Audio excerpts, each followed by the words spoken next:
Thousands of people in Turkey are defying a ban on gatherings to protest the arrest of Istanbul's mayor.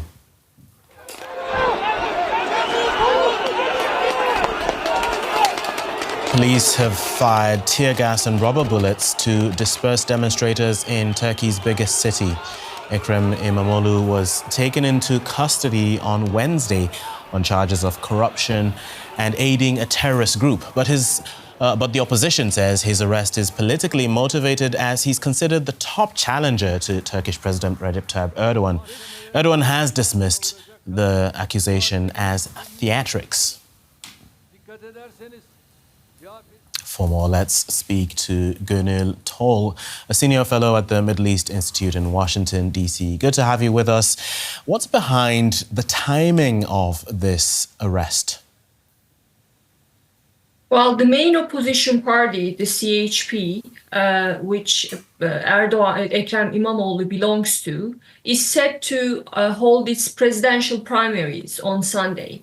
And the frontrunner is Ekrem Imamoglu. So that's one of the reasons. And the second reason is Erdogan doesn't just want to block him from running for presidency in 2028. He also wants to recapture Istanbul. Istanbul is Turkey's largest city and its economic powerhouse with lots of resources. And when Erdogan was the mayor of the city, it really helped him. And later in his tenure, the city and its large resources helped Erdogan build his clientelistic network. So recapturing those resources at a time when Turkish economy is really struggling ahead of 2028 elections is critical for Erdogan.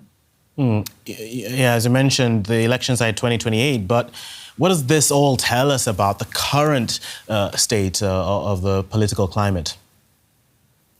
Well, it's very repressive. There is no rule of law. Courts are highly controlled by President Erdogan. And it is a country textbook case of what political scientists call a competitive authoritarian regime, where there are elections, political parties are legal, and the competition is legal, but the incumbent changes the rule of the game and has so much resources and controls bureaucracy that the electoral competition is not fair. But with this decision, the recent decision to arrest his top rival, I think Erdogan is trying to shift Turkey's competitive authoritarian regime into a Putin-style full-fledged autocracy. And we've seen this outpouring of support, the protesters coming out to the streets defying the ban on demonstrations. What do you see coming out of this? Could this backfire against President Erdogan? It could, and it did before. If you remember, in 2019 municipal elections, and that was the first time when Ekrem Imamoglu won the mayorship, Erdogan did not accept the results and called for a rerun. And in the first round of elections, Ekrem Imamoglu had won the mayorship by a thin minority.